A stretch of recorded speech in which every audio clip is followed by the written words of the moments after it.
હા, જય જિનેન્દ્ર જીતુભાઈ. આજે સોમવાર તારીખ 14/6/21, ચર્ચા નંબર 85, ગાથા 58, જીવ જીવ અધિકાર. પ્રવચન ચાલે છે, આપણે શરૂ કરીએ. હાજી હાજી. જય જિનેન્દ્ર ભાનુબેન, જય જિનેન્દ્ર રજનીભાઈ. આજે આપણે શ્રી સમયસારજીની 58, 59, 60 ગાથા શરૂ કરીએ છીએ. એ પેલા મને એક પ્રશ્ન રહ્યા કરતો હતો, એટલે જરા એ પ્રશ્ન આપણે જરા વિચારીએ. મને એમ થયા કરે કે 44મી ગાથામાં ખુદ કુંકુંદાચાર્ય આટલો બધો અધ્યવસાય ભાવનો નિષેધ કર્યો જીવમાં, કે અધ્યવસાય ભાવો છે એ પૂતગલ દ્રવ્યના પરિણામથી નિપજ્યા છે, એમ સર્વજ્ઞ દેવનું વચન છે.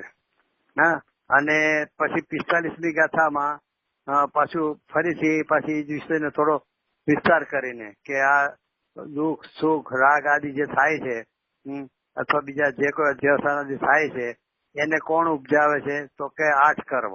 અને 8 કર્મ કોણ છે? તો કે એ પૂતગલ છે, એવું સર્વજ્ઞનું વચન છે.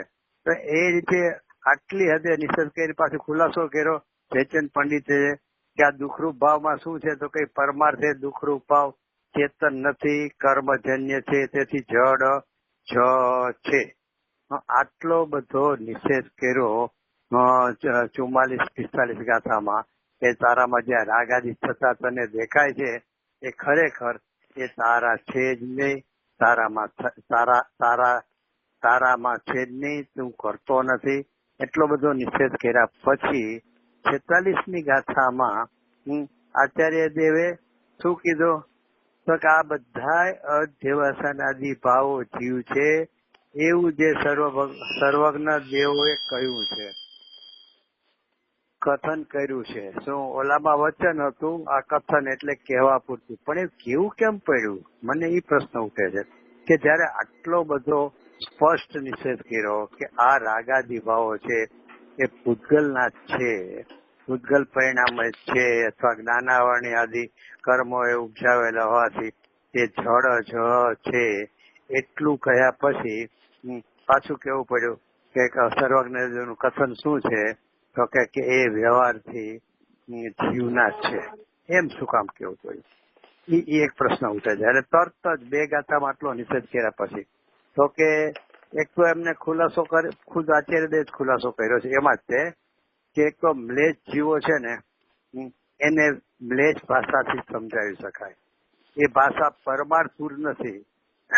એટલે એનો અર્થ શું? પરમાર્થપૂર નથી એટલે તો કે એ જે વિષય વસ્તુની રજૂઆત આપણને કરે અથવા આપણને સમજાવે ને તો એ સમજી લેવું કે કોઈ અપેક્ષાથી, એટલે કે કોકની ટોપી કોકની ઉપર પહેરાવીને વાત કરે. અમારે કાઠિયાવાડીમાં કહેવાય છે ને બંધ બેસથી પાઘડી પહેરાવી એમ. એટલે કોકની વાત કોકના ખાતામાં ખતરી નાખવી, એ વ્યવહારનું લક્ષણ છે. 57 ગાથામાં ખુલાસો કરે છે. એટલે એમ કે છે કે અહીંયા શું છે? તો કે મ્લેચ્છ ભાષાના મ્લેચ્છ જીવો છે ને એને સમજાવવું છે. એટલે શું કરે છે? તો કે એ છે તો ખરેખર કોના? તો કે 8 કર્મોના. એ તો સર્વજ્ઞનું વચન છે, એટલે એ તો પ્રમાણભૂત જ છે. પણ મ્લેચ્છ ભાષા એમાં સમજતી નથી, એટલે એને પેલા જીવની ઓળખાણ કરાવવી કઈ રીતે? તો એટલે એને એમ કહેવામાં આવે છે કે આ રાગાદી ભાવ જે છે ને તે જીવના છે. હવે એટલે એનો અર્થ શું થયો કે શું કામે કીધી? કે મ્લેચ્છ ભાષા વાળા મ્લેચ્છ ભાષામાં જ સમજે છે, એટલે એને આ મ્લેચ્છ ભાષાથી કહેવું પડ્યું. એટલે એનો અર્થ તો એવો થયો ને કે રાગાદી જીવના છે એ ભવ્ય જીવોની ભાષા નથી, ભવ્ય જીવો માટેની ભાષા નથી. એ ભાષા મ્લેચ્છ જીવો માટેની, એનારા ભલે ભવ્ય હોય પણ મ્લેચ્છ જીવોને સમજાવવા માટેની ભાષા છે. પણ એ ભવ્ય જીવની ભાષા નથી. એટલે કે રાગાદી તે જીવ એ ખરેખર ભવ્ય પ્રાણી માટેની એ વાત નથી. એ તો મ્લેચ્છ લોકોને સમજાવવા માટેની વાત છે કે રાગાદી તે જીવ છે. શું એનો અર્થ શું થયો? કે હું રાગી એમ જો આપણે આપણા અભિપ્રાયમાંથી છૂટે નહીં તો એનો અર્થ એમ લેવાનો રહ્યો ને આપણે કે હું પણ મ્લેચ્છની નાતનો ને જાતનો છું. કારણ કે અહીંયા મ્લેચ્છની ભાષામાં સમજાવવા માટે કીધું છે, સમજે ને? મ્લેચ્છની ભાષામાં મ્લેચ્છ જીવને સમજાવવા કીધું છે. રાગી તે જીવ, અધ્યવસાન તે જીવ. એને બદલે ભવ્ય જીવ જો એવું માનવા માંડે કે રાગી તે જીવ એટલે કે હું રાગી, તો એનો અર્થ એ થયો કે પણ હું પણ મ્લેચ્છની નાતનો જાતનો આવી. હવે તો પછી એટલે તો પણ આ કેવું તો પડે જ છે. કેમ? તો કે મ્લેચ્છ ભાષાને હાજી. હવે મલેચ્છ ને સમજાવે અને ભવ્ય જીવ, તો એમાં ભવ્ય જીવ મલેચ્છ ને પણ તો ભવ્ય જીવ જોઈને જ એને સમજાવે છે ને ભલે એની ભાષામાં સમજાવે છે. હા બરાબર. મલેચ્છ ને ભવ્ય જીવ બે કેમ જુદા? એમાં મેં ભેદ ઈ પાડ્યો કારણ કે મ્લેચ્છ જીવે છે ને એ પણ ભવિષ્યનો ભવ્ય જીવ જ છે, પણ અહીંયા ભવ્ય કેટલા નિકટવર્તી શિષ્ય જે આપણે 8મી ગાથાથી ચાલુ આવે છે ને કે આપણે જ બધા છે ને નિકટવર્તી શિષ્ય વાળા છીએ, એટલી ભવ્ય જીવ, નિકટવર્તી ભવ્ય. અને ઓલા તો હજી મ્લેચ્છ છે, હજી તો સમજશે અને પછી સમજતા એની ભવ્યતામાં આવશે, એટલે એનો કાળ લાંબો છે. આ તો આપણે તો સાવ નિકટ ભવી છે. એટલે એનો અર્થ કે ઈ જે મ્લેચ્છને સમજાવવા માટે કે જેને હજી કઈ ખબર જ નથી હું જીવ કેવો છે એને સમજાવવા માટે રાગી તે જીવ એમ કરીને એને જીવની ઓળખાણ કરાવે. જયારે આ આપણે નિકટ ભવિષ્ય છે એ બી જો એમ માનવા માંડે કે હું રાગી એટલે કે રાગી તે જીવ, તો એનો અર્થ થયો કે તું હજી મ્લેચ્છની નાતનો જાતનો છો. ભલે મોક્ષે જઈશ પણ મ્લેચ્છની નાતનો જાતનો છો. અમે તો નિકટ ભવિષ્યની વાત કરીએ, કોઈ નિકટ ભવિષ્ય માટે એ વાત નથી. બોલ જોશે એ તો બરોબર. આજે હળવી ભાષામાં કહેવું હોય ને તો આજે વ્યવહારની ભાષા કીધી ને એ વ્યવહારની ભાષા ભલે ભવ્યજનો માટે તીર્થના પ્રવર્તન માટે છે અને જે અને પૂતગલના રાગાદી પૂતગલના છે એમ કેવું એ ભવ્ય જીવો માટે તત્વની પ્રાપ્તિ માટે છે. એટલે ઓલું બરોબર છે. એટલે સારી ભાષામાં ઓલું જેમ ગુરુદેવ કહેતા હતા કે શુભભાવી ધર્મ નથી, તો એ સારી ભાષામાં એમ કે અધર્મ છે તો એ આકરું પડે. હું એની જેવું તમે કહો છો બરોબર છે કે તીર્થ પ્રવર્તન માટે છે. એટલે આ તો મને એ વિચાર કે 44-45 હવે આટલો બધો નિષેધ કર્યો છે, કેટલો કડક નિષેધ કર્યો છે. એટલે કે વસ્તુ તો આમ જ છે. ખરેખર આપણને એમ લાગે કે રાગાદીનો નિષેધ કર્યો છે, ખરેખર નિષેધ નથી કર્યો, રાગાદી છે જ નહીં. કારણ કે આગળ જે આજે મેં પ્રવચન સાંભળ્યું હતું ટીવીમાં 42મો કળશ હતો, એમાં ત્યાં 42મા કળશમાં એ કીધું છે કે ચેતના છે ને એ જ એનું લક્ષણ છે. ઓલું રાગાદી છે તો લક્ષણ જ નથી. એટલે કે ઈ રાગાદી થી જીવને માનવા જતી તો લક્ષણો જેનું લક્ષણ નથી એનાથી જીવને ગોતવા જશે તો જીવ મળશે ક્યાંથી એને? ચેતના લક્ષણ છે એના વડે એ લક્ષની પ્રાપ્તિ થાય છે. એમાં ગુરુદેવ સારો ખુલાસો લીધો હતો કે જાણવું છે ને તું એના વડે જ એને જીવને તાદાત્મ્ય સંબંધ છે, એટલે ઈ લક્ષણ વડે જીવની પ્રાપ્તિ થાય છે. ઓલા બેને તાદાત્મ્ય સંબંધ છે જ નહીં, કારણ કે એને અતિવ્યાપ્તિના બધા દોષ લાગુ પડે છે. એટલે એ જીવનો છે જ નહીં, અને એટલે જીવનો સાથે એને તાદાત્મ્ય લક્ષણ જ નથી, માટે એના વડે જીવ પ્રાપ્ત થાય જ નહીં. એવું બધું ગુરુદેવનો સારો પ્રવચનમાં ખુલાસો હતો. પણ એ તો આપણે આવશે 42મા કળશમાં. એટલે આ તો 46માં લીધું ને એટલે પછી મને એની ઉપર વિચાર આવ્યો કે આમ લેવાનું કારણ શું આટલું બધું. આમ ખુલાસો તો કરી દો લેસ માટે, પણ પ્રેક્ટિકલી પછી મને યાદ આવ્યું મારો પ્રસંગ. હું કોલેજમાં તો 1968 ની વાત છે, 68-69 લગભગ 68.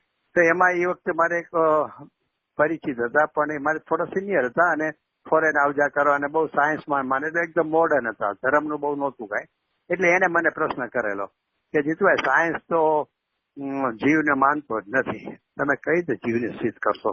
મને કહો કે જીવ છે, માનવું કઈ રીતે? તમે ધર્મના નામે કહો અમારા ધર્મ કહે છે કે જીવ છે, એમ નહીં, મને નક્કી કરાવો. પછી મેં એને કીધું કે તમને કોઈ દુઃખ થાય ક્યારે? તો કે થાય. કોઈ મરી ગયો ત્યારે રોવું આવે તો હા થાય, દુઃખ થાય.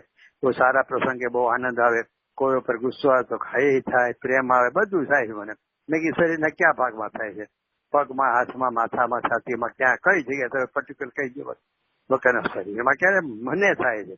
પછી જે મને થાય છે કહો છો ને એનું નામ જીવ છે.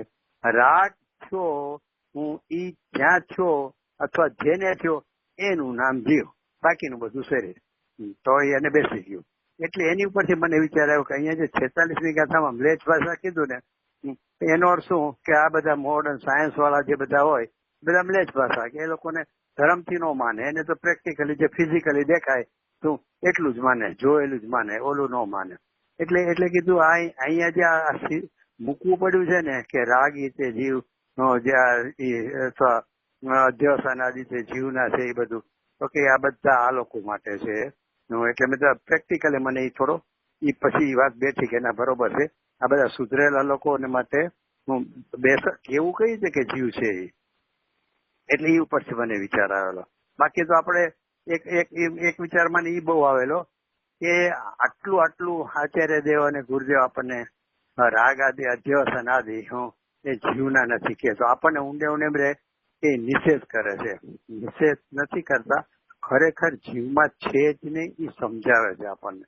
તો એ તેમ છતાં આમ ઊંડે આપણને એક જ વાત રહ્યા કરે કે નહીં યાર ભલે ગમે એમ હોય પણ દિનચર્યા મારી જોઉં છું આખા દિવસમાં જે મને વેદન થાય છે દિનચર્યામાં, એટલે ઊંડે મારા એ સંસ્કાર થતા જ નથી કે હું પર્યાયમાં તો રાખશે હો. અહીંયા તો એમ જ કે પર્યાયમાં તો એ કે છે ઉપયોગ લક્ષણ છે. અને એ ઉપયોગ લક્ષણ ને જીવને તાદાત્મ્ય સંબંધ છે. તો તું પર્યાયમાં છે એમ કહીશ તો પર્યાયને અને આ જીવને તાદાત્મ્ય સંબંધ છે, અને પર્યાયમાં જો રાગાદી ને અધ્યવસાનાદિ છે તો એનો અર્થ થયો કે એની તાદાત્મ્ય સંબંધ છે એવું સિદ્ધ થશે. અને જો એ તાદાત્મ્ય સંબંધ હોય, હું પર્યાયમાં રાગાદી છે એમ તું તાદાત્મ્ય સંબંધ જીવ સાથે કરવા જા તો મોક્ષમાં પણ રહેવું જોઈએ. એટલે એનો અર્થ કે પર્યાયમાં પણ નથી, તું માને છો.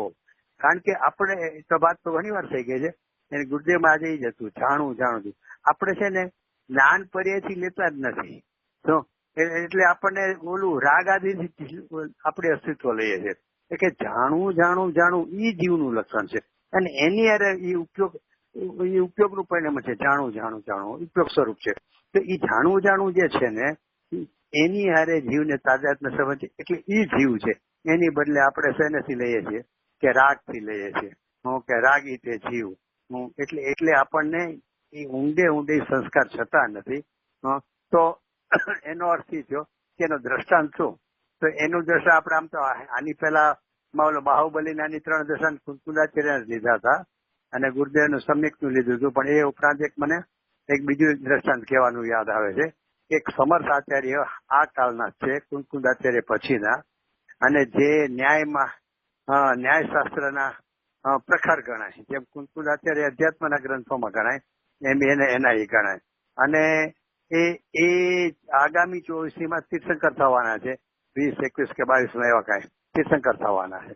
તો એને માટે એવું આવે છે કે એ નિગોદમાં જવાના છે. એટલે ઈ સાંભળતા આપણને ત્રાસ થાય અને આપણે માનવા તૈયાર જ ન થાય. એટલે ઈ આપણે માનવા તૈયાર જ ન થાય. તો એનો અર્થ શું થયો એમ કેમ? તો કે હું સમજુ તો છું કે એવા સાવ સાચી છે. કેમ? તો કે 20, 21, 22માં તીર્થંકર થવાનું હોય તો એના માટે તો લાખો કરોડ સાગરોપમ વર્ષ જવાના. કારણ કે 1 કોડાકોડીમાં માત્ર 24 જ થાય છે. એટલે જે પાછળના જે બધા થવાના એને તો ઘણો મોટો કાળ છે અત્યારે. અને 2000 સાગરની સ્થિતિથી કા મોક્ષમાં જવું પડે અને કા નિકોજમાં જવું પડે. હવે સમ્યક દ્રષ્ટિ છે. એટલે ઈ 24 તીર્થંકરનો જ આટલો મોટો કાળ છે. એટલે કે 20, 21, 22માં થવું છે તો 20, 21, 22માં થવું તો ઘણો મોટો કાળ છે. એટલે એમને નિગોદમાં જવું પડશે. હવે મને થાય કે આ કઈ રીતે પોસિબલ છે? કારણ કે એ સમર્થ આચાર્ય પોતે 6ઠે 7મે ગુણસ્થાને અહીંયા ઝૂલતા હતા ત્યારે હાલતા ચાલતા સિદ્ધ હતા. એવી સ્થિતિ એની હતી. અને આટલા મોટા ન્યાયના ગ્રંથો લખવા વાળા, કેટલી ટીકાઓ કરવા વાળા, નવલા આદિની બીજી ત્રીજી, તો એવા મોટા આચાર્ય તો એને ખબર ન હોય, એને બધી સાવધાની નહીં હોય. પરિણામ એ જીવોને આટલો ઉપદેશ આપે ને પોતે ભ્રમમાં રહે તો કે એવું તો બને જ નહીં.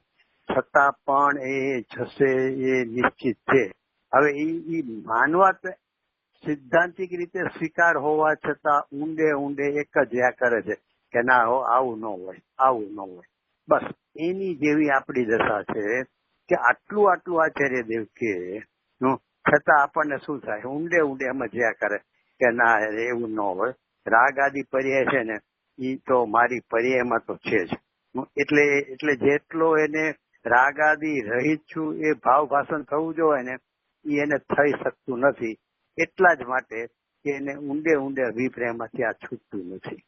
એટલે મને એ દ્રષ્ટાંતથી બહુ બેસે છે કે વાત તો સાચી છે કે આપણે માનીએ ભલે ગુરુદેવને કહીએ, ગુરુદેવ પ્રમાણે જોર કરીએ, ચિંતન મનનમાં જોર કરીએ છીએ, પણ ઊંડે અભિપ્રાયમાંથી આ છૂટું આકરું છે. એટલા માટે આચાર્ય દેવે 58, 59, 60 ગાથામાં જે આ દ્રષ્ટાંત આપ્યું છે એ એટલું જોરદાર આપ્યું છે કે એ આપણે જ વાત લઈએ અત્યારે લેવાની છે કે આપણને સમજાય કે ભાઈ વટે માર્ગું લૂંટાય છે, પણ જે નિર્જન માર્ગ છે ને એ માર્ગમાં એની અમુક પળો, એ મુસાફરની અમુક પળો ઉપસ્થિતિ હોવાને લીધે, તેને લીધે ઉપસ્થિતિ હોવાને લીધે અમુક પળ માટેની છે, પળથી લેવાનું, કાળથી અમુક કાળ પૂરતું જેનામાં ઉપસ્થિતિ છે ત્યાં એ નિર્જન માર્ગમાં. એટલે જે વટે માર્ગોમાં કાર્ય બને છે લૂંટાવાનો, એ લૂંટાવાના કાર્યનો આરોપ માર્ગ ઉપર દેવામાં આવે છે. એટલે લોકો એમ કે છે કે માર્ગ લૂંટાય છે. શું કામે? તો કે એ ગુરુદેવની ભાષામાં એમ છે કે એ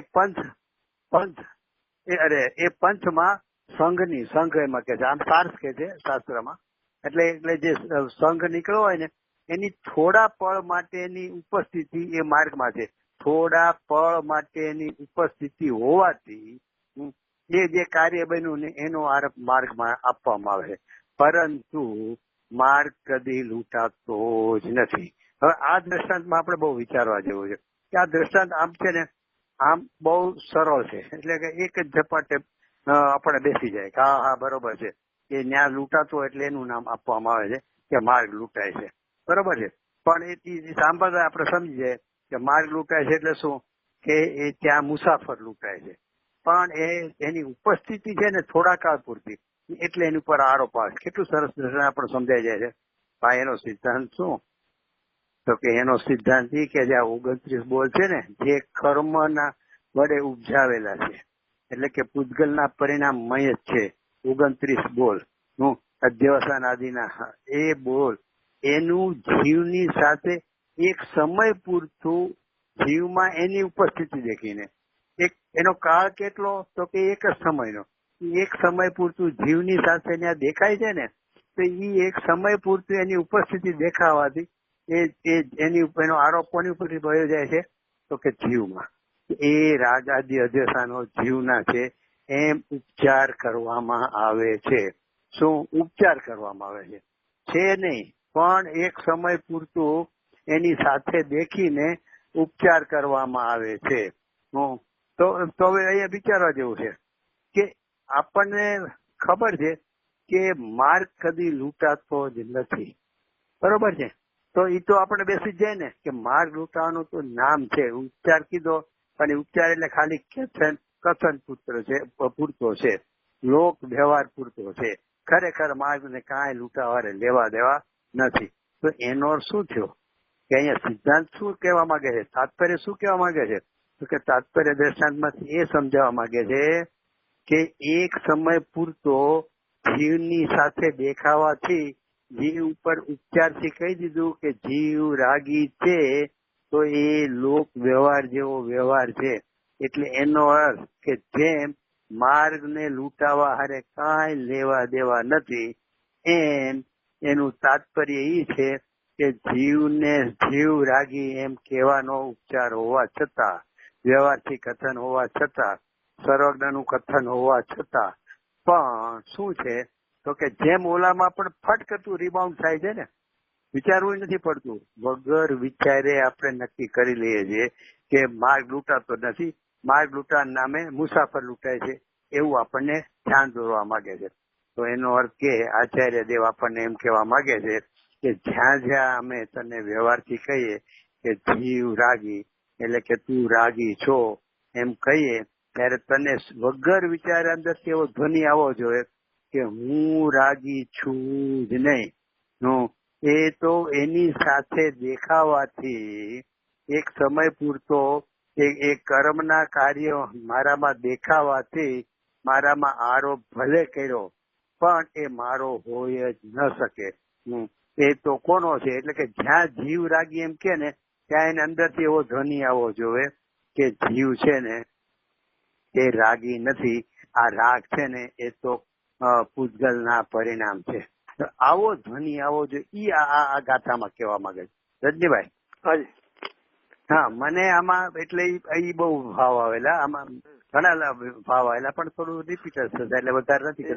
પણ એમ થાય કે જેમ ઓલામાં ધ્વનિ શું છે, આપણે હું ક્યાંય ત્યાં નીકળ્યો સમજો કે આ બધા પ્રતિષ્ઠામાં આવેલા ને પછી ગાડી ઓલી બસ કરીને બધે ફરવા લઈ જતા હતા.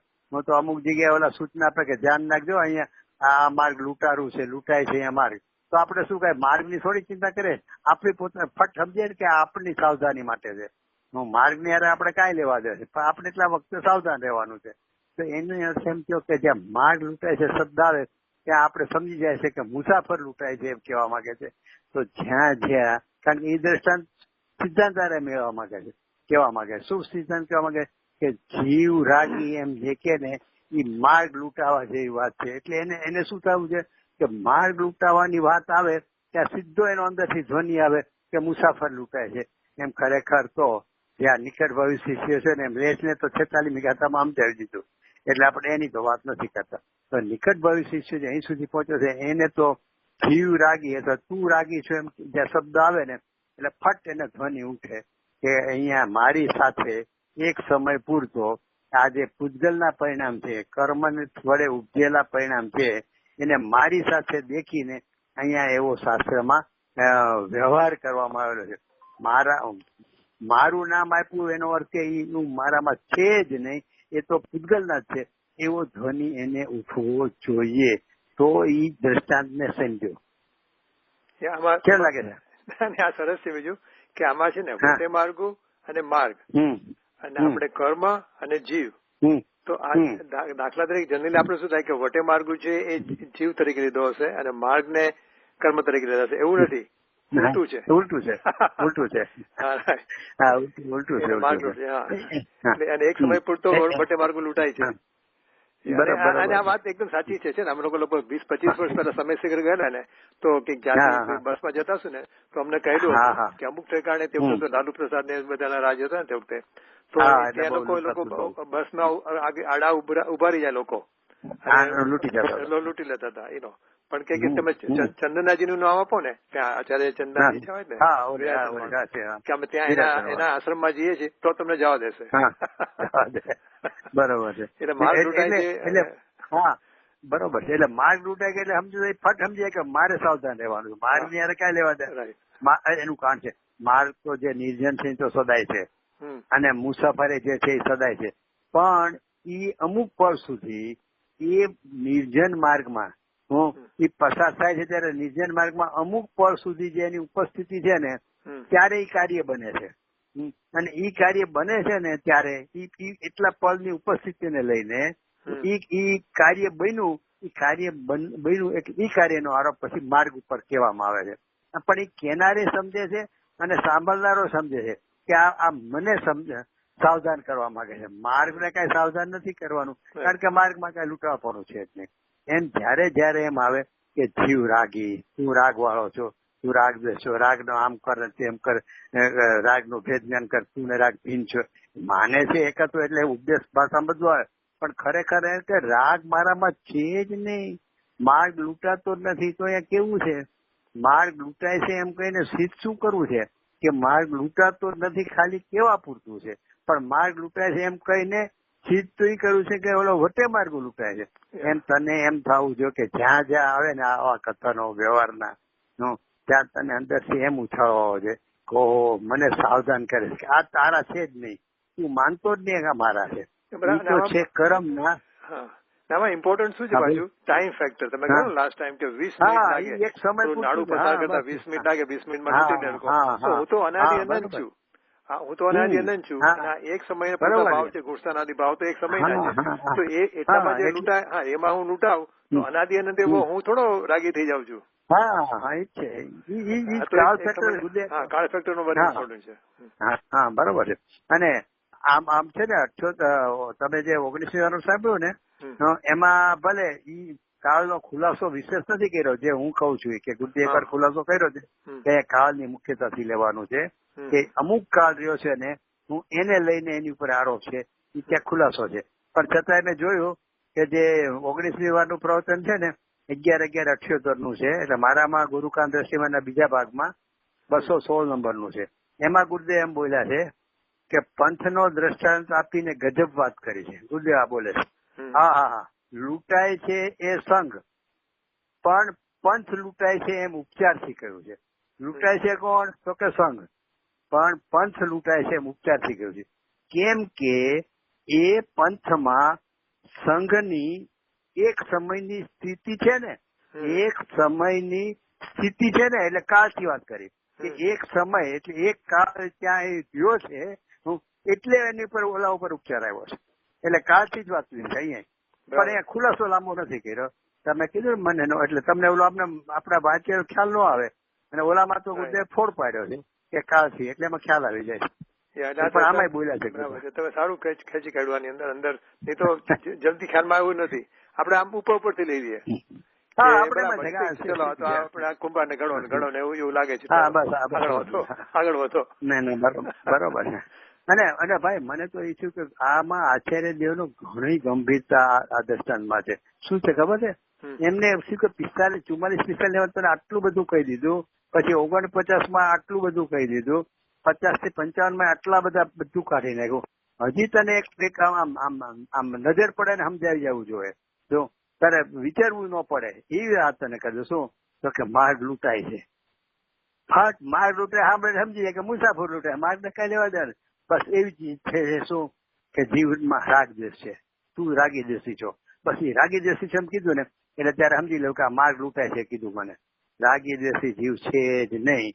રાગી દ્વેષી જીવ છે એમ કહીને જેમ ઓલો માર્ગ લૂંટાય છે કહીને મુસાફર ની વાત કરવી છે, એમ અહીંયા રાગી દ્વેષી જીવ કહીને એમ કેવું છે કે ભાઈ ખરેખર એ પૂજગલના પરિણામ છે, જીવના કોઈ પરિણામ છે. એટલે એને આમ અંદરથી એટલે મને તો એ જ વિચાર આવ્યો કે ખરેખર ઓલામાં વગર વિચારે જે સમજાઈ જાય છે કે માર્ગ લૂંટાય છે, કેતા એને કે વિચારવું નથી પડતું કે માર્ગ લૂંટાય છે કે મારે સાવધાન રહેવાનું છે. એનો અર્થ તો અહીંયા છે ને માર્ગ લૂંટાય છે કીધું કે જીવ રાગી છે એટલે સમજી લેવાનું કે હું રાગી છું જ નહીં. અને એટલા માટે આમ તો આપણે એક બે વાત થઈ ગયેલી છે અગાઉમાં, પણ મને જે આ યોગસાર પ્રાભરતનું ના ઓલા અમિત ગતિ આચાર્ય જે બે ગાથાઓ લીધી છે એ મને બહુ આમ જેને કહેવાય અપીલ કરે છે કે આ ગુણસ્થાનાદી ભાવો છે ને ઈ કોને કર્યા છે? તો કે કુંભારનું નિમિત્તપણું પામીને માટી વડે જે ઘોડો થાય છે ને એવી જ રીતે કર્મ વડે જ આ 14 ગુણસ્થાન થયા છે. એમાં જીવની ઉપસ્થિતિ માત્ર છે. જેમાં કીધું ને માર્ગ લૂંટાય છે. કેમ? તો કે એની તો હાજરી જ છે. ખાલી એમાં એક અમુક પળ સુધી એ સંઘ ત્યાંથી પસાર થયો એટલે એના કાર્યનો આરોપ આની પર આવ્યો. એ રીતે જીવની ખાલી હાજરી જ છે કુંભારની જેમ. પણ એ જે જ્ઞાનાવરણી આદિ 8 કર્મોને લઈને જે અધ્યવસાનો આદિનું કાર્ય થયું ને, પણ ઈ આનામાં જીવની સંબંધમાં એક સંબંધ પૂરતું એક સમય પૂરતું દેખીને એની ઉપર આરોપ કર્યો. પણ છે કેવું તો કઈ કુંભાર જેવું છે. કુંભારને કાંઈ લેવા દેવા નથી, પણ માટી પોતે જ ખડો બનાવે છે. એમ જીવમાં ક્યાંય ગુણસ્થાન એટલે કે 29 બોલ એ જીવમાં છે જ નહીં.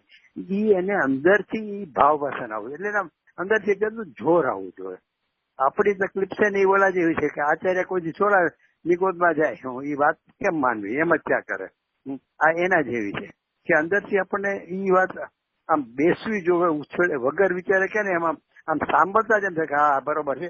એ કથન છે વ્યવહારની અપેક્ષાએ કોઈ અપેક્ષાથી પર્યાયની અપેક્ષાથી એક સમયની હાજરી છે એ દેખીને કેવું પડે છે કે એ હાજરી છે એટલું સિદ્ધ કરવું છે. એ બધી અપેક્ષાઓના કથન છે, પણ મારામાં છે જ નહીં. આ છે ને એ ભાવ. એટલે મારે એ જ કહું છું કે આજે છે ને આપણે આ પાકું કરવાની જરૂર છે કે ભાઈ જ્યાં આવે ને આવી વાતો વ્યવહારના કથનો ત્યાં નિશ્ચયના કથનને મુખ્ય કરવું. નિશ્ચયના કથન શું કહે છે? તો નિશ્ચયનું કથન કે એ ભણાદી છે ને એ એનામાં છે જ નહીં. બસ એ મુખ્ય કથન છે.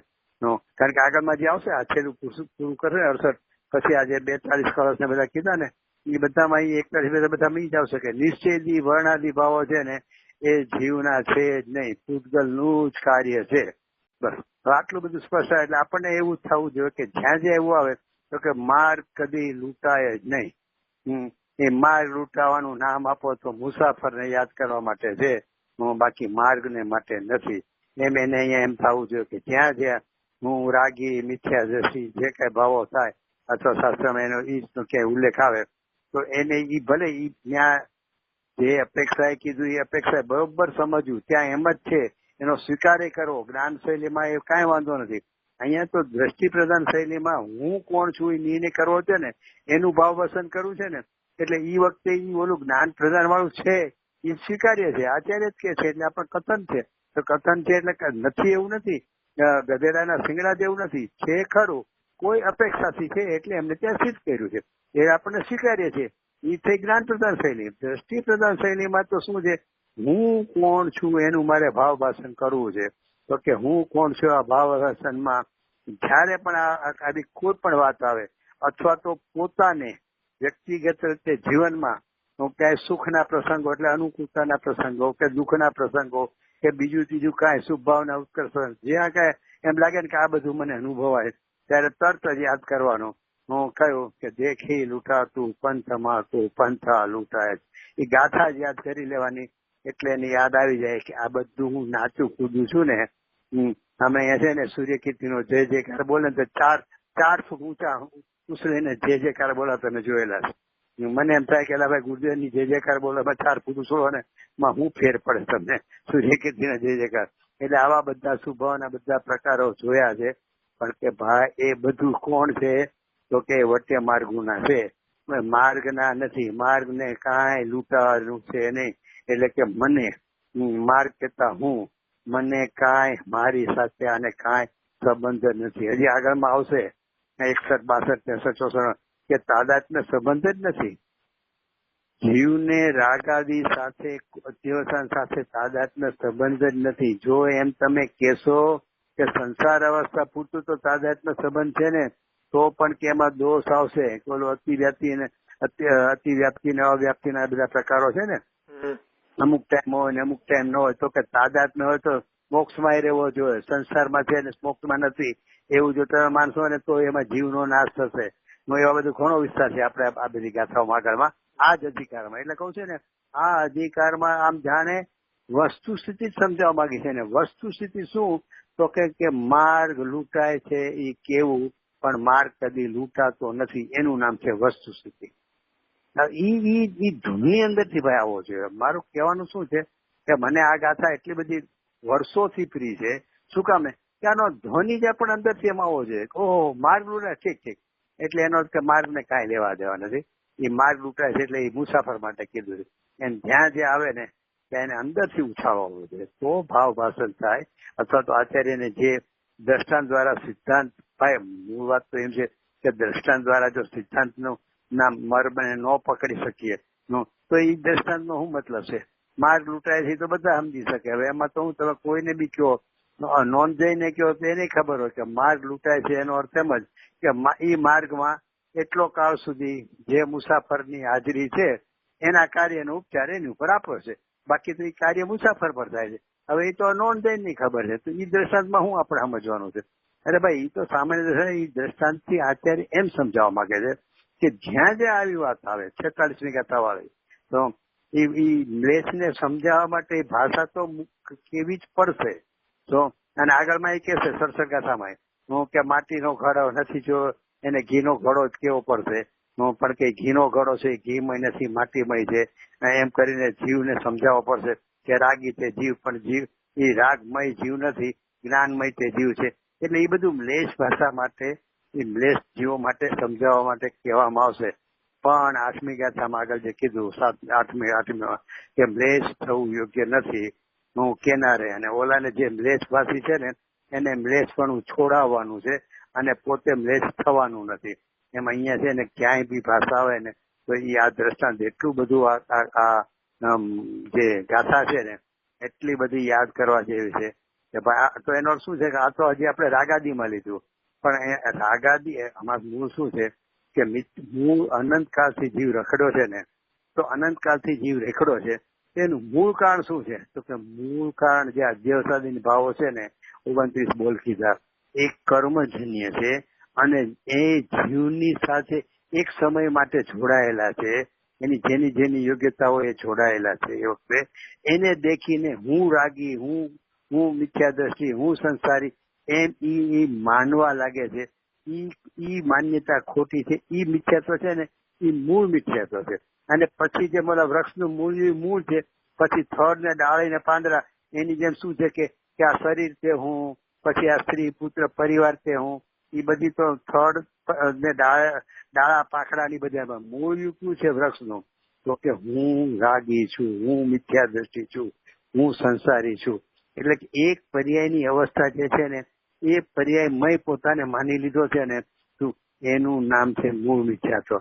એટલે અહીંયા આચાર્ય દેવે આ ગાથામાં મને તો એવું જ લાગે છે કે એમને મૂળ મિથ્યાત્વ પર ઘા કર્યો છે. શું કે માર કોઈ લૂંટાય જ નહીં. વાત પૂરી થઈ ગઈ. હું તને દ્રષ્ટાંત જ આપું છું કે માર કોઈ ભાઈ લૂંટાય નહીં. બસ આટલું તારે સમજવાનું છે. કેમ તો ભાઈ મારે તારો મૂળ મિથ્યાત્વ છે ને એની પર ઘા મારવો છે. હું રાગી છું ને અધ્યવસાનાદી ભાવ મારા છે, હું સુખી દુઃખી છું, તો એનું ઈ કે એવું છે જ નહીં. પણ મારી પર્યાયમાં તો છે ને. એટલે મને થયું કે આ ગુરુદેવ છે ને, આપણે બહુ સાદો દાખલો આપણે બધાને ખબર છે, છતાં કહું છું કે ગુરુદેવ ઓલું કહેતા હતા ને, વિસ્તારનો ભમરો અને ગુલાબના બગીચાનો ભમરો બે ભેગા થયા. તો કે મને તો એટલી દુર્ગંધ હશે, હોય કઈ બહુ સુગંધ, હાલ મારે ત્યાં લઈ જાવ. ત્યાં લઈ ગયો તો કે દુર્ગંધ. કેમ કે ગોળી છે ને વિસ્તારની નાકમાં રાખેલી જ હતી. ક્યાંથી એને ગુલાબનું ફૂલ. એમ આપણી દશા શું છે? માર્ગ લૂંટાય છે.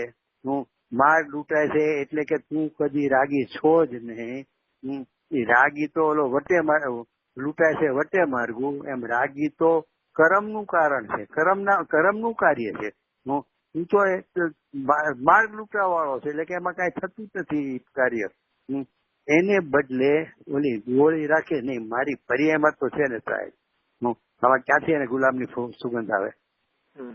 રજનીભાઈ દાખલો બહુ સહેલો છે ગુરુદેવ નો, પણ છે બહુ જબરજસ્ત. માર્ગ લૂંટવાની જેમ કે એને અંદરથી જતું જ નથી. હું અનંતકાળ શું કામ? મને ઘણી વાર વિચાર કે સિમંદર ભગવાન સિમંદર ભગવાન તમે નામ લીધું, પણ અનંતકાળથી ગુરુદેવ કહે છે કે અનંત વાર સમસણમાં જઈ આવ્યો. તો સમસણમાં આ કુંકુંદાચાર્ય સમયસાની રચના કરી, ઈ ભગવાનના સમોસણમાં ભગવાનની વાણી સાંભળ્યા પછી કરી છે ને. એટલે એનો અર્થ કે આપણે આવું જ સાંભળવું હશે ને. ભલે આમનું વિશેષ જ્ઞાન હતું એટલે એમણે દિવ્ય દેવની વિશેષ ગ્રહણ કર્યું. આપણે એ વખતે એટલું જ્ઞાન નહોતું, એ બરોબર છે, કારણ કે એમની જેટલું તો ન જોય. પણ જે કઈ જ્ઞાન હતું, કારણ કે સમોસણમાં આપણે ગયા હતા, તો જે કઈ આપણા જ્ઞાનની યોગ્યતા છે એમાંથી આવું તો સાંભળ્યું જ હશે ને. તો કેમ આ ન પામ્યો? તો કે છે ને આ ગોળી ભમરી પિસ્તાની ગોળી છે ને, એ નાકમાં રાખીને જ ભમરાની જેમ આપણે અનંતવાર સમોસણમાં જઈને બેઠા. એટલે પર્યાયમાં તો છે પર્યાયમાં તો. અને કોણ એક છે કે ભાઈ હું આટલું કઉ છું ને, પણ તો ઊંડે ભર્યા કરે કે હારું હું આ બહુ રાગ ને હાવ જાણે છે જ નહીં મારામાં, છે જ નહીં. બોલા વટે માર્ગોની જેવું જ હું કહું, મૂસા માર્ગ લૂંટાવાની જેમ મારામાં છે જ નહીં એમ કીધા કરું છું. તો ફટ આપણને કેસે કહો જો 46મી ગાથામાં તો કીધું છે. હા હો 46મી ગાથામાં ખુલાસ આગળ 60મી ગાથામાં હું કીધું, 46મી ગાથામાં કીધું, પણ હજી તો આપણે દ્રષ્ટાંત વટે માર્ગનું દ્રષ્ટાંત છે. પણ આગળમાં તો અત્યારે ટીકામાં બધાના નામ લીધા, પેલા 29 બોલના. અને પછી શું કીધું? વ્યવહારથી અરન દેવો જીવના કહે છે. અહીંયા કહે છે શબ્દ છે, વચન છે શબ્દ નથી, કહે છે. અને પાછું ખુલાસો કર્યો તો પણ નિશ્ચયથી એ શું છે? તો કે એને એવો જીવના તે સર્વ નથી, છે જ નહીં. કેમ? તો કે એની હારે તાદાત્મ્ય સંબંધનો જ અભાવ છે. હું એમ કઉ છું કે મારી પર્યાયમાં છે એમ જો આપણે લેવું હોય ને, તો એ પર્યાય મારી કઈ હોય કે જેને મારે તાદાત્મ્ય સંબંધ હોય.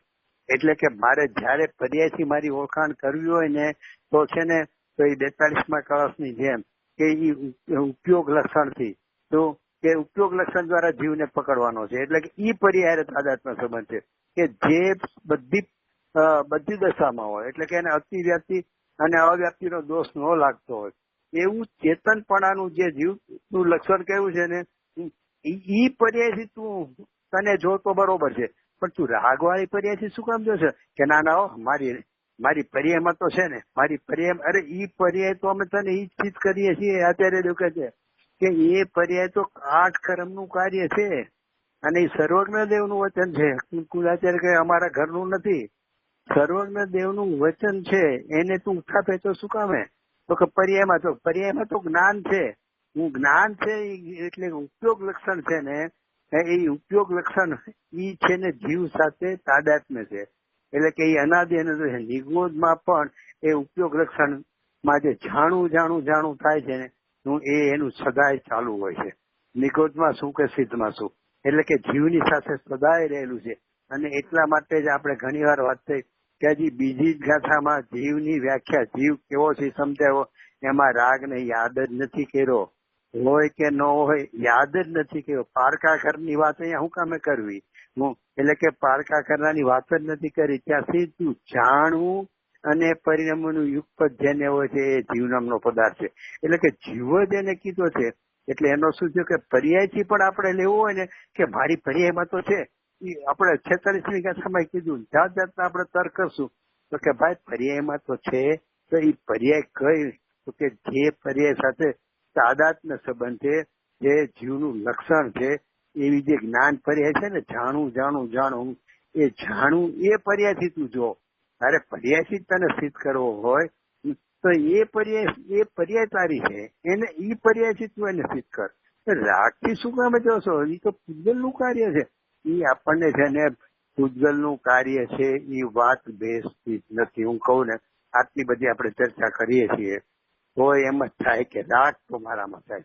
બોલો ભાઈ રજનીભાઈ, સવારથી ઉઠીને હવે એ બરાબર છે. એટલે આપણે જે ચારિત્રનો દોષ તો ભૂમિકા પ્રમાણે લાગવાનો જ છે, પણ હજી અભિપ્રાય જવું જોઈએ. અભિપ્રાય છે સવાલ છે. હા, એટલે એને અભિપ્રાયમાં એ ચારિત્રનો દોષ છે ને, એ મારું પરિણમન છે, મારી પર્યાય છે. હું એનો સ્વામી છું, હું એનો કરતા છું. એ અભિપ્રાયમાં એનેથી એનો નિષેધ છે જ નહીં. મારા એ કરેલા કર્મના કાર્યો છે. એ ખાલી એક સમય પૂરતા મારી સાથે એક ક્ષેત્ર રહેલા છે, એટલે એનો ઉપચાર કરીને મારા કીધા છે. એ મારા છે જ નહીં. તો એને ભાવ નથી બેસતો. સાવ નથી, એવું નથી. હવે આવું થાય છે એનો ખાસ કરીને ક્રોધ, મેનલી ક્રોધ. તો જો ક્રોધ થાય છે ને તો એવું લાગે છે તો ખરું કે સારું નહોતું કરું થઈ ગયો, એટલે ધેર બી અનધર ફોર્સ આવીને કરાવી ગયો કર્મનો.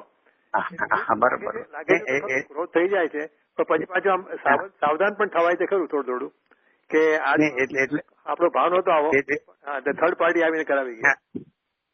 એટલે આપણે હજી ઊંડે રહેતી શું કામે કીધા કરું છું કે આપણામાં હજી થોડુંક, ભલે આપણે જે ઓલા બ્લેસ જીવોની જેવું નથી કે એને ખબર જ નથી, એટલે એને તો હા રાગ વાળો તેજ હું, અથવા મેં મારા મિત્રની વાત કરી કે સાયન્સ વાળાને હા રાગ ને ફિલિંગ થાય છે, એવી દશા આપણી નથી, આપણને ખબર છે. પણ હું શું કામ ઘડીએ એમ કહું છું કે હજી આપણને ઊંડે એટલા માટે કહું છું કે જો એનું ભાવભાષણ થાય ને ત્યારે જ આપણે એનો સર્વથા સ્વીકાર કર્યો કહેવાય. પર્યાયમાં પણ મારી પર્યાયમાં પણ રાગાદી નથી, એ મને ક્યારે બેઠું કહેવાય કે મને ભાવભાષણ થાય ત્યારે. એટલે જ્યાં સુધી ભાવભાષણ નથી થયું ત્યાં સુધી એટલું કાચું છે, ઓલા જેવું નથી. અને હા એટલે આપણે થઈ જાય છે માનતા સારું કરવા જેવું, એને કરવા જેવો જ હતો. હા એવું નો આવે, એ નો આવે, એનાથી વિડ્રો થઈ જવાય છે. હા એ તો બરોબર છે. અને બીજી વાત છે કે આપણે છે ને, આપણે એવી સ્થિતિમાં તો છીએ જ નહીં કે આપણે રાગાદી મારો છે ને હું રાગથી લાભ થાય, રાગનો હું કરતા છું ને, એ બુદ્ધિપૂર્વક આપણે એનો કોઈ સ્વીકાર છે જ નહીં. કારણ કે આપણે ગુરુદેવના ઘણા પરિચયમાં આવેલા છીએ, પ્રત્યક્ષ અથવા પરોક્ષ, જેને જે રીતે હોય, પણ એટલે ટેપના માધ્યમથી કે પ્રત્યક્ષ હોય. એટલે આ અત્યારનો આખો ગુરુદેવનો જે યુગ છે ને, એ યુગમાં જે લોકો છે ને એ લોકોને સાવ એવું સ્થૂળ ભૂલ તો છે જ નહીં કે મારી પર્યાયમાં છે એટલે મારો છે એવી સ્થૂળ ભૂલ તો છે જ નહીં. હું તો શું કામ એ લઉં છું વારંવાર કે ભાઈ આપણને ઓલો ધની ઉઠવો જોવે કે માર્ગ લૂંટાય છે એમ કે ફટ કરતો મુસાફર દેખાવો જોઈએ. એમ જ્યાં જ્યાં આપણને રાગનું વેદન થાય ને કસાયનું, તમે કીધું ને ક્રોધનું વેદન થાય, ફટ ક્રોધ વેદન થાય ઘરે આ ક્યાં છે એવું? આ તો પૂતગલનું કાર્ય છે. એવી પૂતગલના કાર્ય ઉપર નાખી જ નથી શકતા આપણે મેં કર્યો મારે જો આમ ન કરવો જોઈએ, આમ થયું છે એટલે ગમે એમ કરીને થોડું થોડું કરીને પણ એનું કરતા પણ એનું કારણ શું છે કે આપણને પસંદ નથી, કરવા યોગ્ય આપણે માનતા નથી, છતાં થયો ને એટલે આપણે એનો નિષેધ કરવો છે કે ભાઈ આ મારે જોતો છો કેમ? તો કે ના આ મારું કામ જ નથી. એટલે નિષેધમાં પણ થોડું થોડું એટલે મારે આવો ન કરવો જોઈએ એમ કહીને પણ એનું કરતા પણ આપણે ઉભું રાખીએ છીએ. એને અંદરમાં કહેવામાં નહીં, મારે તમારે સમજો કઈ બોલાચાલી છે બરોબર, મેં તમને બે કડક શબ્દો કહી દીધા તમને દુઃખ થયું, એટલે મને ખબર પડી કે મેં તમને ક્રોધ ગુસ્સો તમારી પર કર્યો અને તમને દુઃખ થયું, ત્યારે હું એમ કહું કે હા ના આ તો પૂજલ એ બોલવા માટે નહીં, ત્યારે તો ક્ષમાભાવ હોય કે ભાઈ મારેથી ઉતાળમાં કહેવાય ગયું આ તે બધું એ બરોબર છે, પણ અંદરમાં એને એમ થવું છે કે ઓહો આ કાર્ય જે થયું ને હું તો કોઈ જે આવું કાર્ય કરતો જ નથી, આ કાર્ય મારું હોય જ ન શકે. આ નક્કી તમે કીધું ને થર્ડ પાર્ટી કરાવે, એટલે આ કાર્ય છે ને થર્ડ પાર્ટી નું જ છે, મારું છે જ નહીં એવું અંદરથી તે અંદર ભાવમાં આવવો જોઈએ ને એમ એટલું જોરથી કે આ કાર્ય મેં કર્યું તો નથી પણ આ કાર્ય મારું જ નથી. મેં કર્યું માં તો શું થાય કે મારે નહોતું કરવું અને કર્મના ઉદયથી થયું એવો ધ્વનિ રહે. આ કાર્ય જ મારું નથી, મારી પર્યાયમાં આ કાર્ય મારું નથી, એ કાર્ય જ બીજાનું છે, ઓલાને કહેવા માટે નહીં. પૈસા ઊંડું ઊંડું એવું લાગે છે કે જો એમ કરશું ને તો સ્વચ્છંદી થઈ જશું. હા બસ એ ત્યાં જ વાંધો આવે છે. અનંતકાળ આમાં જ ગયો છે. મને એવું લાગે છે કે અનંતકાળ આપણો આમાં જ ગયો છે કે જો હું રાગ ને સર્વતા પૂજલમાં નાખી દઈશ ને તો અનંતકાળથી રખડું છું ને હજી રેખડા કરીશ. એમ નથી સમજાતું કે અનંતકાળથી હું રેખડો છું શેનાથી કે રાગ મારી પર્યાયમાં તો છે હો, રાગ મારે ટાળવો તો છે હો, હું રાગ કરવા યોગ્ય નથી હો, રાગનો નાશ કરવો છો. એટલે પર્યાયમાં થતો રાગ છે ને એનું કરતા પણ હું ભોગતા પણ હું સ્વામિત્વ પણ બધું હું રાખીને અનંતકાળથી રેખડો છું એ ખ્યાલમાં નથી આવતું.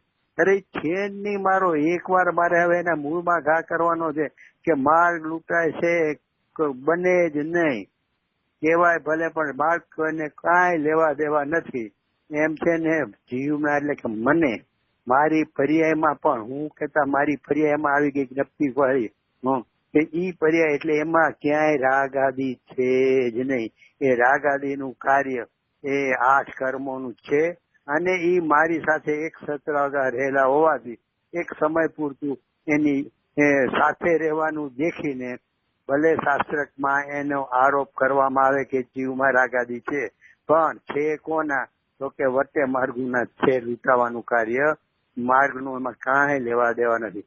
એમ મારી પર્યાય શું દ્રવ્ય છું કે ગુણ છું, મારામાં કાંઈ ઈ ભાવ હારે કાંઈ લેવા દેવા નથી. એ કોના છે તો કે 1,39 કળશમાં કહેશે એકલા પૂતગલની રચના જાણો. તો કોની રચના જાણો તો કે એકલા પૂતગલની. કેમ ભાઈ? જીવમાં છે ને તો કે જીવની નહીં, એકલા પૂતગલની રચના જાણો. માટે આ ભાવો કોણ પાસે બધા? આ વર્ણાની ગુણ સ્થાન પરે ભાવ છે તે બધાય એક પૂતગલની રચના જાણો. હવે ઈ ભાવ છે ને ભાઈ, બસ આટલું એક ભાવાસન થાય ને આમ જેને કે ને ઈ. એટલે મને તો આજ એક બહુ વિચાર આવ્યો કે એને માર્ગ લૂંટાય છે કે એને ફટ કરતો મુસાફર જ દેખાવો જોઈએ. કાંઈ વિચારવાનો વારો આવે છે કોઈને બી કેનારને સાંભળવા નહીં ને. બસ તો આપણી દશા આપણી એ સ્થિતિ આપણે પહોંચવું જોઈએ. જેમ જ્ઞાની કીધું ને ગુરુદેવે કે ભાઈ ભીત અને શરીર એની જેમ ભીન દેખાય છે. એટલે પણ સાહેબ તમે તો રાગાદીમાં છો, હું કસાય સન્વોદય રાણીઓને લગ્ન કરે આ તે બધું ચક્રથી ખાઈ સમજે તો કે ભીત અને શરીર જેમ ભીન એમને એમ ભીન જ અનુભવાય છે ને વિચારવાનો અવકાશ જ નથી કે વિચારીને જુદા પાડો. એને ભીનપણું જ ભાષા કરે છે. બસ એમ અહીંયા છે ને આપણે ભલે સમ્યક નથી થયું એટલે ભીનપણું ભાષા કરે એમ નહીં, પણ એના શ્રદ્ધાનમાં અભિપ્રાયની જે દ્રઢતા છે ને એમાં તો એટલે સુધી પહોંચવું જ પડશે કે જે આ પર્યાયમાં થાય છે ને રાગાદી ભાવો એ પૂજગલનું એકલા પૂજગલની રચના જાણો. અને એમાં એવું નથી કીધું કે અમુક ભાવો બધા 29 બોલી લીધા છે કે આ વર્ણાદિક ગુણસ્થાન પરે ભાવો છે તે બધા એકે શબ્દ બાકી નથી. એ બધાને પૂતગલની રચના જાણો, એ આપણે ત્યાં પહોંચવાનું જરૂર છે ભાઈ. એ તો આ બાબતમાં છે ને મને એક બીજો વિચાર આવે, વિચિત્ર એક્ઝામ્પલ છે, વિચિત્ર છે એક્ઝામ્પલ એક દેશી એટલે બધી રીતે લાગુ ન બરોબર કે આપણે આજ ગાથાનું ગોલન ચાલતું હોય અને આપણે માર્ગની સાઈડમાં છીએ, વટે માર્ગોની સાઈડ નથી એનો આપણે માર્ગ છીએ, ઓલો વટે માર્ગો લૂંટી છે એટલે મને કે લાગે એવી રીતે જો આ વિચિત્ર એક્ઝામ્પલ એ છે કે આપણે શ્વાસની ક્રિયા ચાલે છે શરીરમાં અને ખોરાક ચાલે છે. આપણે ખોરાક લઈએ અને પછી આખું જે બી પ્રક્રિયા થાય એ ખોરાકની જુદી છે અને શ્વાસની જુદી છે. ઓકે, તો આપણે જ્ઞાનની દશાઓ છે બધી એને આપણે શ્વાસ સાથે કમ્પેર કરીએ. જેમ આપણે માર્ગ, હું તો શ્વાસ છું, એવી રીતે હું જ્ઞાન ભાવ છું. અને આ જે થઈ રહ્યા છે એ તો બીજી સિસ્ટમ છે, એ તો ખોરાકની સિસ્ટમ છે, બંને ઇન્ડિપેન્ડન્ટ છે. એટલે મને પેટમાં દુખો આવે તો હું એના ડોક્ટર પાસે જાઉં, શ્વાસ વાળા ડોક્ટર પાસે જાઉં. એટલે આપણે જ્ઞાનમાં એકત્વ કરતા રહીએ, હું જ્ઞાન છું એટલે કે માર્ગની અંદર મને કઈ થતું જ નથી, તો પછી ઓલા પર લક્ષ જ ન રહે જે કઈ થાય આપણને, જે આપણે આ બધા ક્રોધાદી ભાવો થાય છે એ સિસ્ટમ જ અલગ છે. હું તો જ્ઞાન છું એટલે જ્ઞાનમાં રહીએ આપણે તો ઓલા પરથી આપણું પછી લક્ષ પણ ન રહે.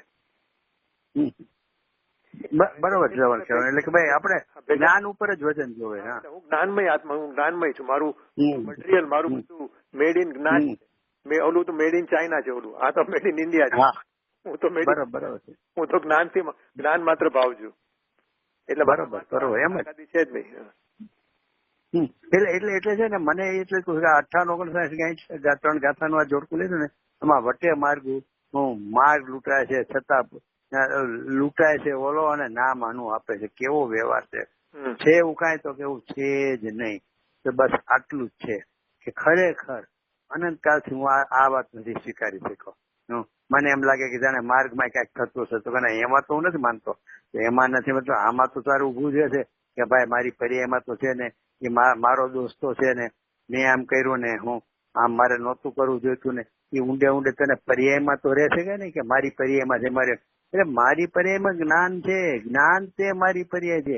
ખરેખર ભાઈ શું છે કે જીવને છે ને આપણે ઘણી વાર આમ તો વાત કે ચારિત્રથી જ પોતાને આંકે છે અને બીજા જીવોને ચારિત્રથી આંકે છે.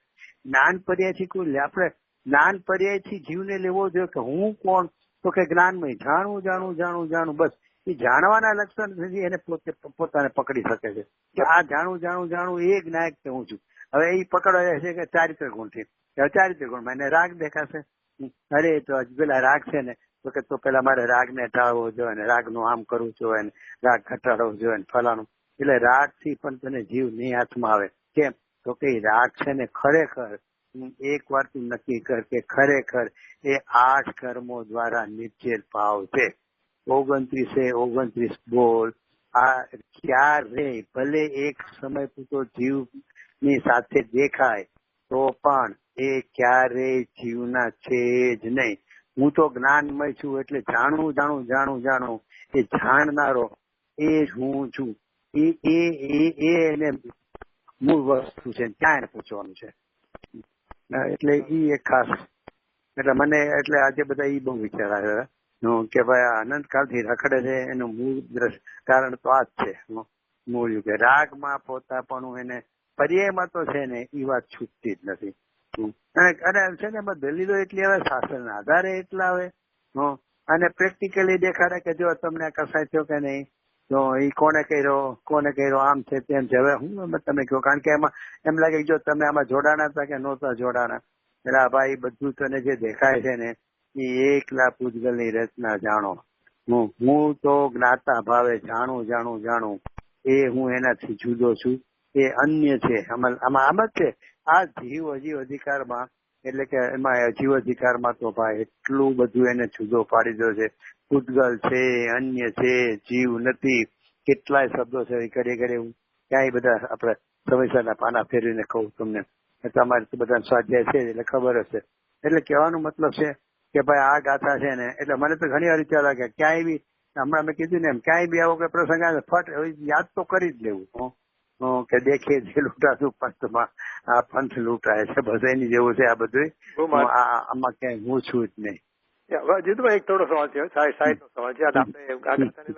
આ જનરલ જનરલી શું આવે કે રાગ એ બંધનું લક્ષણ છે અને ક્યાંક ગુરુદેવ પણ કે બંધ એ રાગનું લક્ષણ છે. તો એમાં જે બંધ શબ્દનો શું ભાવ છે? એમાં છે ને, એમાં હું એવું લાગુ છું, મને તમે કહો છો એટલે, કે એ જે બંધ કીધું ને, જે આશ્રવ ભાવમાં જે એકતા બુદ્ધિ થઈને જે ઉત્પન્ન થાય છે ને, એ બંધમાં હોવા જાય છે. જીવ આશ્રવનો કરતા છે, રાગાદીનો કરતા છે, તો ઈ બંધ ભાવમાં જાય ને એમ. એટલે શું કે તમે એટલે બંધ એટલે રાગાદીમાં એક પણ એ બંધ એમ તમે કહો છો? હા, રાગાદીમાં એક પણ એ બંધ. હા, એનું એટલે આપણે કે રાગનું લક્ષણ બંધ છે અને બંધનું લક્ષણ રાગ, એમ પણ બંને કથન આવે છે. એટલે મેં કહે ને કે ઉપયોગ છે, ઉપયોગ એ જીવનું લક્ષણ છે. તો પછી જીવ છે જ્ઞાનનું લક્ષણ છે એમ નથી આવતું, પણ અહીંયા બંને રીતે આવતા હોય છે ઘણી વાર. હા હા હા, બરોબર તમારે કેવું. ઓલામાં તો સવાલ નથી, ઇન્ટરચેન્જેબલી વાપરે છે રાગ અને બંધ, રાગ અને બંધ, એટલે બંધ અને રાગ. એટલે પણ એટલે આમ બહુ એને મને ખ્યાલ નથી, કારણ કે એનો કે એવો વિસ્તાર નથી આવતો, બંને રીતે વપરાતા હોય છે શબ્દ. અને ઓલામાં તો તમે કીધું ને, જીવ એ જ્ઞાન ને જ્ઞાન એ જીવ ને, એમાં તો દ્રવ્ય અને પર્યાયની સીધી વાત છે. અને અહીંયા બે તત્વો લીધા છે ને, એટલે આશ્રવ તત્વ, બંધ તત્વ અને જીવ તત્વ. એટલે કદાચ એમાં આ લેવાતું હશે એવું કદાચ. પણ એમાં એટલું આપણને શું કહેવાય કે આમ સેલ્ફ કોન્ફિડન્સ થી ન કહી શકું કે આમ જ કહેવા માંગે છે. એટલે આમ એટલે રાગ અને બંધ એક જ ગણ્યા છે એમ. હા, અને આમે બંધ લક્ષણ એવા શબ્દ છે, 294 ગાથામાં બધા બંધ લક્ષણ એવા બધા એવા શબ્દ વપરાય છે. બંધ લક્ષણ જ ત્યાં લીધું છે. 97 બધામાં એવું આવે છે. હા, એટલે ખ્યાલ છે તમે કીધું એટલે. પણ એટલે એ છે, પણ હવે ઠીક છે.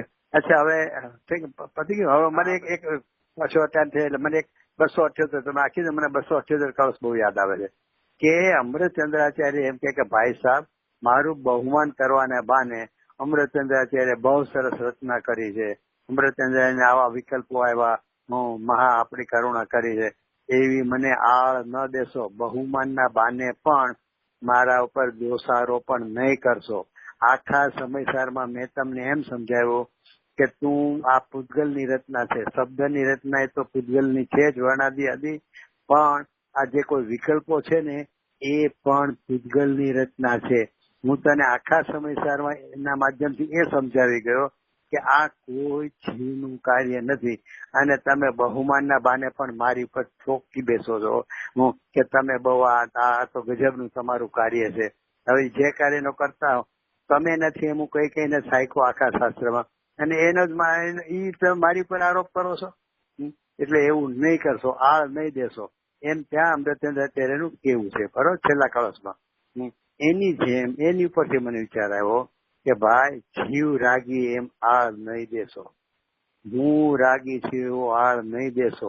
હું માર કોઈ દી લૂંટા નહીં, એ બરોબર યાદ રાખજો. એટલે કે જીવ કદી રાગી હોતો જ નથી. એને બદલે તમે જીવમાં રાગ છે, રાગ ટાળવો છે, રાગથી ભિન્ન થવું છે, એમ કહીને રાગમાં એકત્વ બુદ્ધિ છે એ વાતને મોઢાગળ કરતા હો. પર્યાયમાં છે એ તો ખરીને એમ કહીને તો તમે જો કહેવા માંગતા હો તો કે ભાઈ સાહેબ, જીવને આળ નહીં દેતો. હું તને આખા સમયસારમાં એ સમજાવવા માંગુ છું કે એકલા પૂતગલની રચના જાણો. કોણ? તો કે વર્ણથી લઈને, તો કે એ તો છે જ, પણ વર્ણથી લઈને છેક ગુણસ્થાન પર્યંત એ બધા ભાવો છે ને એને એકલી પૂતગલની રચના જાણો, એવું હું તમને કહું છું. અને તેમ છતાં જો તમે એમ કહેશો કે ભાઈ જે મારી પર્યાયમાં તો છે ને, તો તમે જીવને આળ દીધો છે. જેમ ઓલું બહુમાન કરવા માટે અમૃતચંદ્રાચાર્યને આળ દઈએ છીએ, દોષારોપણ સ્થાપીએ છીએ, એમ તમે આટલું મેં સમજાવ્યું અને રહીને પર્યાયમાં તો છે ને, 46મી ગાથામાં કીધું કોઈ અપેક્ષાથી તો છે જ ને, લેખને સમજાવવા પૂરતું પણ એ 30ની રચના પ્રવર્તના માટે પણ એ ચોખ્ખું લખ્યું 46મી ગાથામાં કે એ યોગ્ય છે. હું એવું બધું લખ્યું છે, એટલે એટલી અપેક્ષા એ તો છે ને. બધે આવે બધા. હા, એ તો આવ્યું હતું. હા. હા, એટલે એમ કે તીર્થની પ્રવર્તના માટે વ્યવહાર તો છે, યોગ્ય છે, તો કે નહીં એ આ નહીં દેશો જીવને, એટલે કે તું એવો છો જ નહીં એ અમે તને નક્કી કરવા માંગે છે ને, તોય તું પર્યાયમાં તો છે ને એવું આળ નહીં દેશો. એ ઓલી મને 278 કળશની યારે થોડીક મેં વિચારોમાં મેળવણી કરી. ત્યાં બોલો ભાનુભાઈ. બહુ સરસ. પણ આ તો ઘણી વાર આપણે કોઈ સાથે કઈ અણબનાવ બન્યો હોય તો આપણને આવીનો ઘણા દિવસે પૂછીએ કે આ કેમ આમ થયું, કે મેં કેમ આમ કીધું કે ઓલું કીધું, કે પણ અહીંયા આગળ બહુ સરસ કે એ તો એક પર્યાય નો હતો અને એ મારો હતો જ નહીં, એટલે get over with it and move on. બરોબર છે. એટલે આવી ઘણી ભૂલ થતી. દાખલા આજે તમને આમાં દાખલો આપું સ્થૂળમાં કે આપણે બીમાર પડ્યા નાતે હોય ને પછી જ્ઞાની આપણને સંબોધન કરવા આવે ને, હું તો પ્રેક્ટિકલી કહું છું, રિયલિટી, તો એમ જ કહેવાય ને કે ભાઈ આ પૂર્વ સત્તા બાંધી હતી, આ એનું ફળ છે, અત્યારે તમારે સાવધાન રહેવું, એમાં જોડાવું નહીં, નવી સત્તા બાંધવી નહીં, એ બધું કહેવાય. બરોબર છે. હવે અહીંયા 20, 21, 22 ગાથા જે લીધી અપ્રતિબુદ્ધની, ત્યાં તો એમ કીધું પૂર્વે મેં ખોટા ભાવ કર્યા હતા એવું જે માને છે એ અપ્રતિબુદ્ધ નું લક્ષણ છે. વર્તમાનમાં હું આ શુભાવ કરીશ ને એનું ફળ મને સ્વર્ગમાં મળશે, એટલે હું અત્યારે વર્તમાનમાં રાગાદ શુભાવનો કરતા છું એવું માને છે, એ અપ્રતિબુદ્ધ શ્રોતાનું લક્ષણ છે. હવે અહીંયા તો આપણે એમ કે ભાઈ એ તો પૂર્વે નિયસતા હતી, ભોગવે છૂટકો, તો એમાં કોઈને ચાલ્યું છે પાર્શનાથ ભગવાને કેટલું ભોગવું ને મહાવીર ભગવાને કેટલું, બાહુબલી ભગવાને બધા જેનું હોય એને અસતા જે ઉપસર્ગ આવ્યો તો કે પૂર્વે બાંધેલા હતા. અહીંયા કે છે મેં પૂર્વે બાંધ્યા હતા એવું માને છે, એનું નામ છે અપ્રતિબુદ્ધ. તો પછી આપણે જે ઓલી ક્ષમાપના કે શ્રીમદજીને લખેલી ક્ષમાપના ને બોલે એમાં હા, એટલે એમાં શું છે, આ બધું અમુક પ્રેરણા માટે જે ઉપદેશ બોધ છે ને, એ પ્રેરણા, એ ઉપદેશ બોધ થી પ્રેરણા આપી અને એને લઈ જવાનો કે અધ્યાત્મમાં લઈ જવા માંગે છે. આપણે ભૂલ શું કરી બેસે છે કે આપણે ઉપદેશ જોતા અટકી જાય છે. હા મેં પૂર્વસત્તા કરી હતી, અરે મેં પૂર્વસત્તા કરી. અરે ભાઈ તો તને ખાલી ઉપયોગમાં અત્યારે આકુરતા ન થાય એટલે એમ કે તું આકુરતાથી બચે, હું ઈ કહેવા માટે તને દાખલો આપ્યો. પણ ખરેખર શું છે તો કે ખરેખર તો નથી પૂર્વે તે રાગાદી કર્યા, નથી તું વર્તમાનમાં કરતો, નથી ભવિષ્યમાં કરનાર, એવો તું છો. લઈ ત્યાં જાવો છે. પણ આ ઓલા જેવું છે કે માર્ગ લૂંટાય છે એમ કોઈને શું બતાવવું છે કે વટે માર્ગ લૂંટાય છે. પણ તકલીફ શું છે, આપણે માર્ગ લૂંટાય કીધું છે, માર્ગ લૂંટાવવામાં માર્ગની ઓલી સુરક્ષા કરવા પડી ગયા કે ભાઈ માર્ગ લૂંટાય છે, માર્ગની સુરક્ષા કરો. બરોબર, ચારે બાજુ સૈનિકો ગોઠવી દો આમ ને તેમ ને, એટલે ભાઈ માર્ગ લૂંટાય છે ની વાત નથી. માર્ગ લૂંટાય છે કઈને તને મુસાફર લૂંટાય છે. એટલે આ બધામાં છે ને તમે કહો સમાપના કે બીજા એ બધા છે ને ઉપદેશ બોધથી પ્રેરણા આપવા માટે છે જીવને, અને એનો ઉપયોગ જે 12માં સ્થૂળ પરમાં ભમતો હોય છે ને ત્યાંથી પાછો વળવા માટે છે. કેમ રજી બરોબર ને? બરાબર છે, એકદમ બરાબર છે. ઉપદેશની ભાષામાં જ આવે. ઉપદેશની તેમ જ આવે ને. હા, હું તમને એનું સિમ્પલ દ્રષ્ટાંત દઉં કે પુરુષાર્થ કરી આખા શાસ્ત્રોમાં ઠેર ઠેર આવશે. શું કામે ભાઈ ઉપદેશ પાછા છે. પુરુષાર્થથી સમ્યક દર્શન થાય, ટોડરમાં તો ચોખ્ખું લખે સમ્યક દર્શન એક જ ઉપાય છે, પુરુષાર્થ કર. પુરુષાર્થ થાય વીર્ય ગુણની પર્યાય છે અને સમ્યક દર્શન સજાગુણની પર્યાય છે. બંને હશે અવિના ભાવી સાથે જ. અહીંયા સમ્યક નું પરિણામ હશે સજાગુણ નું મિથ્યાત્વ ટાળીને, તો અહીંયા વીર્ય ગુણ નું પરિણામ પુરુષાર્થ એ સવળો જ હશે, એને એપ્રોપ્રિએટ જ હશે. એટલે તમે ઉપદેશ ભાષામાં એમ કરજો પુરુષાર્થ વડે સમ્યક દર્શન થાય છે, હું જે કોઈ પાયમાંથી સમ્યક દર્શન પુરુષાર્થ વડે પાયમાં છે, એ બધું ઉપદેશ ભાષામાં કહેવાય, કારણ કે બંને સાથે જ હોય છે.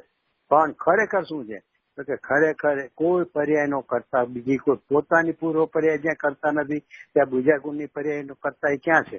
છતાં પણ ઉપદેશ ભાષામાં તો એમ જ કેવું પડે, નહીં તો તમે એને સમજાવશો કઈ રીતે? છોકરાને એમ જ કેવું પડશે ને કે ભાઈ લેસન કરીશ તો પાસ થાય, સારા માર્ક્સ આવશે. ખબર તો છે કે જે આવવાના થી જ આવશે, એનો ક્ષરક્ષમ હશે એવું જ પરીક્ષામાં લખીને આવવાનો છે, ગમે એટલી તૈયારી કરે છે પણ એનો ક્ષરક્ષમ પ્રમાણે ગ્રહણ નહીં થયું હોય તો નહીં પ્રમાણે લખી શકે. એ સિદ્ધાંત છે. પણ ઉપદેશ ભાષામાં તો એમ જ આવે કે આમ કર આમ કર આમ કર, એ પ્રેરણા માટે છે. એટલે હકીકતમાં ઉપદેશ ભાષા છે ને એ અધ્યાત્મમાં જવા માટે છે, ઉપદેશ ભાષામાં ઉભા રહેવા માટે નથી. ના, એટલે મારો કહેવાનો ભાવ એમ હતો કે ઘણી વાર બધા એટલે કેમ કે આ દરરોજ બોલવું, આ પાઠ ને આમ કરવું, તો એના કરતા તો આપણે આ હમણાં આજે જેવી રીતે ચિંતવન આવ્યું એ ચિંતવન વધારે, કેમ કે ઓલી પોતાની પામરતાનું ચિંતવન તમે કરો છો. એટલે હું તો એવી રીતે એનો તમને એક પ્રેક્ટિકલ દાખલો આપી દો ગુરુદેવનો. તમે આજે વાત કાઢી એટલે ગુરુદેવે વર્ષો પહેલા કીધું, મેં આત્મધર્મ 2-4 વર્ષ આપેલો હતો. ગુરુદેવે કીધું કે છે ને પેલા ઓલો નવો આવ્યો હોય ને મુમુક્ષો, તો પેલા એને ભક્તિ પૂજા આદિમાં ચારે બાજુ દેખાય. પ્રવચનમાં એમાં હોય જ, પણ અહીંયા તો ભક્તિ ને પૂજા બધું ચાલતું હોય ને, બપોરે રોજ ભક્તિ હોય, સવારે પૂજા હોય ને સમૂહ પૂજા ને બધું. એટલે કે પેલા હોય ને ત્યારે એટલો એનો ઉત્સાહ હોય ને ચારે બાજુ દેખાતો હોય, અને પછી છે ને ભક્તિ પૂજામાં દેખાતો બંધ થઈ જાય.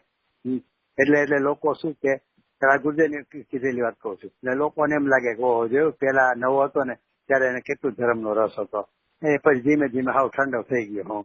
પણ ભાઈ ગુરુદેવ કે એ ભક્તિ પૂજામાં નથી દેખાતો, પણ ક્યાં છે એ તો વિચાર કરો. એ કે ભક્તિ પૂજા છોડીને એ છે ને કે ખૂણે ખાંચરે બેસી અને આ તત્વનું ચિંતન મનન કરે છે, આ પ્રવચનમાં શું આવ્યું એનું ચિંતન મનન કરે છે, સ્વાધ્યાય કરે છે. એ તો આગળ વધી ગયો છે, અને લોકોને ઓલું દેખાય કે પેલા દેખાતો હતો ને હવે નથી દેખાતો, ઈ કરતા ઘણો આગળ વધી ગયો છે. પણ એ જોવાની કોઈને ક્યાં ઓલી છે જ છે. મારા બાપુજી કાકાની છે ને શિખરજી જાત્રામાં જતા ને તો પહેલી વાર એક વાર તો બધે જઈ આવ્યા ગુરુદેવ, બીજી વાર ત્યારે શું કરે કે પહાડ ઉપર ચડી ત્યાંથી આડા ફાટી જાય જંગલમાં, અને ત્યાં કલાકો સુધી ચિંતન મનન ને સ્વાધ્યાય કરે, તો ઉપર નો જાય તો છેક ઉપર. એક વાર તો જઈ આવ્યા હતા ત્યાં, એટલે એ તો બધું મગજમાં દેખાતું તરવડતું કાટું કાટું કાટું, અને નીચે બેસીને દર્શન કરી લીધા ભાવથી, અને પછી સ્વાધ્યાયમાં વયા જતા. તો બીજાને એમ થાય કે આ તો અહીંયા સુધી જાત્રામાં નથી થયા. અમે લોકો 35 દિવસ ગયા હતા. હું મારા બાપુજી જ્યોતિ છોકરાઓ બધા ત્યાં રસોડું કરીને, બહુ છોકરા નાના હતા સ્કૂલમાં ત્યારે, 35 દિવસમાં હું કે મારા બાપુજી એકેય વાર પહાડની ઉપર ટૂંકમાં દર્શન કરવા નહોતા ગયા, પણ રોજ પહાડ ઉપર ચડી અને આડા જંગલમાં જઈ અને કલાકો સુધી 2 ટાઈમ જઈએ અને સ્વાધ્યાય કરતા. હું હવે એમ લાગે લે તમે આટલા દિવસ જાત્રા ન કરી, પણ ભાઈ 8 વાર જે એવા શીખેલી, 9 વાર જે દર વખતે ઉપર જાય છે, પણ હવે અમારે આ વખતે ખાલી અહીંયા સ્વાધ્યાય કરવા માટે જ આવ્યા છે. 35 હજી રહીને શેના માટે રહીએ છીએ કે પહાડની રોજ વંદના કરવા માટે થોડા ત્યાં રહે છે. પણ એ છે ને એ શૈલી તમે કીધું એમ કે એ પ્રસંગે ન જોડાવતો એમ લાગે, તમે કીધું સમાપન પણ ન જોડાવતો એમ લાગે લે પણ જેને એટલી તૈયારી હોય તો એને તો ચિંતન મનનમાં જ વિશેષ ટાઈમ કાઢવું જોઈએ. ત્યાં પહાડમાં આપણે જઈએ સમસ્યા કરવા, પછી ત્યાં બધું આમ બેસવાનું એવું કે સ્થળ મળી રહે છે ત્યાં? એ ભાઈ અમે છે ને પેલા 2-4 દિવસ તો થાકી ગયા. બાપુજીની કરે આપણે અહીં સુધી આવ્યા અને ક્યાંય એકાંત જગ્યા નથી મળતી, પણ 2-4 દિવસ પછી ગોતતા ગોતતા અમને બીજો રસ્તો મળે. હવે તો એ રસ્તો ઓલો છે કે ત્યાં હવે એ લોકોએ પાકો રોડ કરીને ગાડી ઉપર જવાનો રસ્તો કરી નાખ્યો, એટલે ટ્રાફિક ગાડીનું થઈ ગયું છે. પણ તો એ ગાડી કોકો કરે આપણે સારું એવું ડિસ્ટર્બ ન થાય.